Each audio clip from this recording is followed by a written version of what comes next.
Welcome to Prepper Nation. I am John. Good morning / afternoon, whatever it happens to be when this post, I don't really know. Welcome to World War III.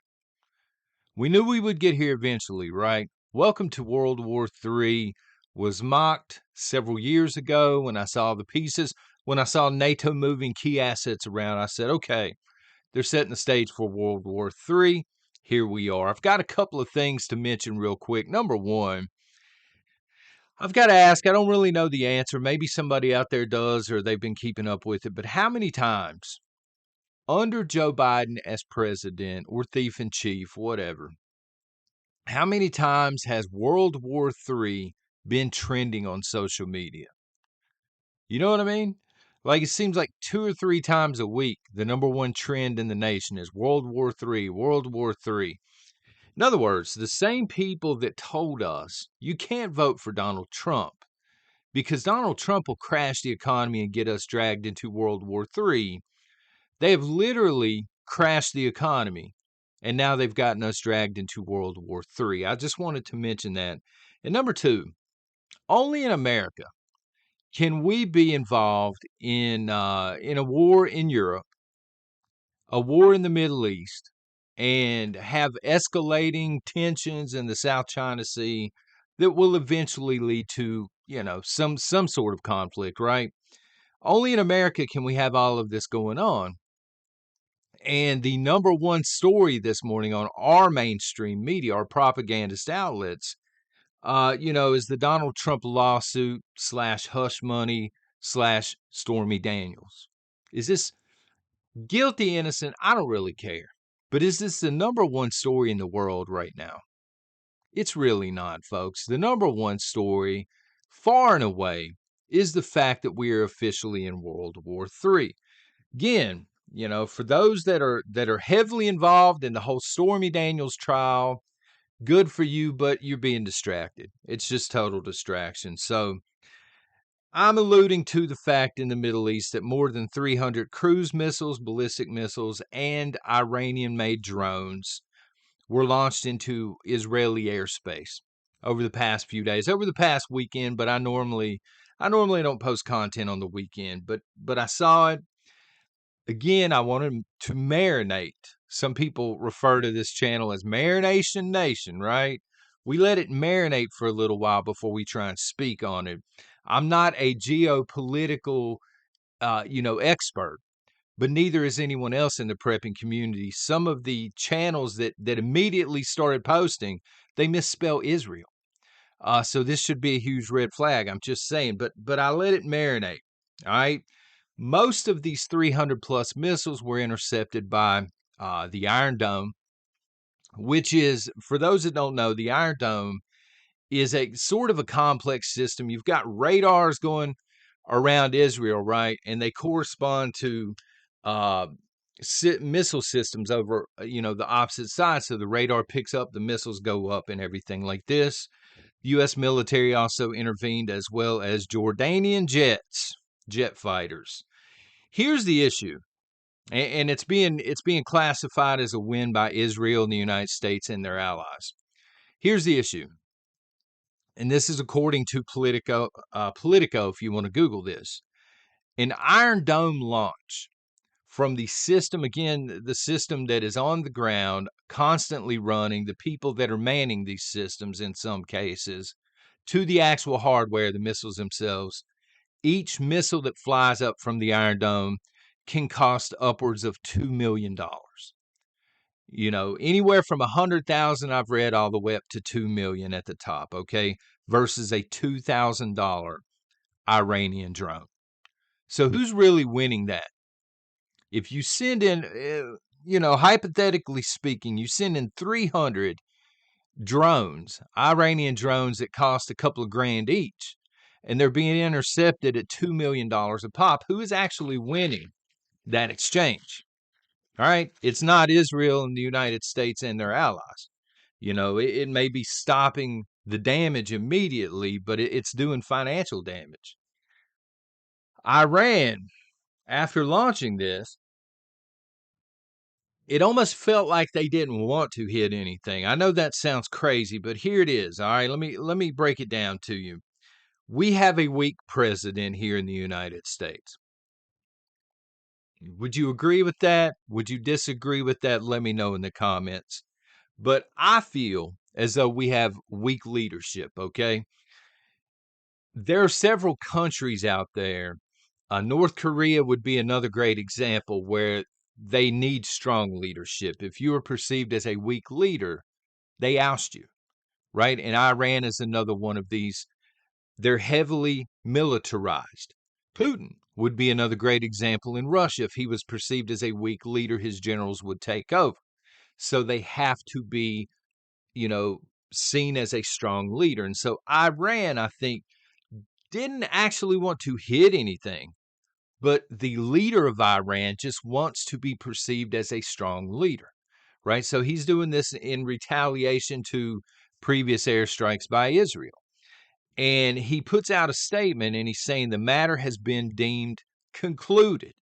In other words, as I saw it in mainstream media, he offered an off ramp. All you have to do is, and he says the United States should not be involved moving forward. That was in all caps. He doesn't want the United States there. What a concept, right? He's telling Israel it's concluded right now. All you have to do is take the off ramp. This matter is settled. Instead, Israel, they get their war cabinet together, and they're saying there's going to be retaliatory strikes at some point. The UN Secretary General, the UN, the good old UN, they have stepped in and they said, you know what? It's time to take a step back from the brink. That is a direct quote. Take a step back from the brink, because even the United Nations realizes this is how world wars begin. Think about that. Go back and you look at the world wars, not just World War II, not just World War I, but the large global conflicts throughout history. They always start in a very small area and between two combatants that are not exceptionally large, but they have large allies, right? Iran has Russia, they have China. Israel has the United States, they have the UK, they have France, who is also intervening at this point. So what's being done here in the United States of America? House Speaker Mike Johnson is now trying to advance a $95 billion wartime aid package to our allies. As soon as I saw that, to our allies, I realized this is not just about Israel. This is our Congress pointing to that particular conflict to get wartime aid passed back over to Europe. A little sleight of hand, if you will. Well, we've got to stand up for Israel. We've got to pass this bill. We got to jam it through at this point. And most of the money is going to go to, Zelensky, Z-Man. So actually in this bill, $14 billion would go directly to Israel to fight that war in the Middle East, and 60 billion with a B would immediately go to Z-Man in Ukraine. And folks, I hate to be the bearer of bad news today, but Congress will eventually jam this bill through. Not only will they jam it through, it's not going to be the last aid package they jam through. We are just getting started on that, all right? I know what a concept. We're just getting started, but they're going to find a way to get money to Ukraine. Doesn't matter what the rhyme or reason or pony show is, they're going to find a way to do it. And that's just what it is. I saw a video come out this weekend here in the community, and it was titled, "Should You Prepare for War?" Now, I didn't go in and watch the video. I'm just going by the headline itself. And I thought to myself, I said, "Self, you know what, son? Yeah, you should be prepared for war. You should be preparing for war. You should have done this the moment NATO started moving assets around in Europe. Remember back a few years ago when I said, they're setting the chessboard up. They're setting the stage. They're putting the infrastructure in place. A lot of people didn't listen. Some people did. The people that did are already prepared, right? If you were listening, I guess I should point at my ear when I do that. If you were thinking and you were listening, right? You're already prepared. You have nothing to fear at this point but a military draft, and there are ways around that as well. Can you still prepare for a war? Yeah, you can do that here in the United States. Now, I'm speaking my own little region of the United States. I'm sure the situation looks different in other places, but yeah, absolutely, you can still prepare for war, but you're going to pay a lot more for the privilege now. Again, for those that listened, point to the ear this time, right? For those that listened several years back, you prepared when things were cheaper. You stockpiled gas. You stockpiled stable. You got your survival food. You've got your water filtration options. You've got your bullets and things like this. You got it when it was cheaper. Now stuff is a lot more expensive. Thank you for that, by the way, Joe Biden. And thank you if you've shot a thumbs up and hit subscribe or dropped an FJB. But the cost will continue to get higher. I need to say that again, just in case people still aren't preparing for war.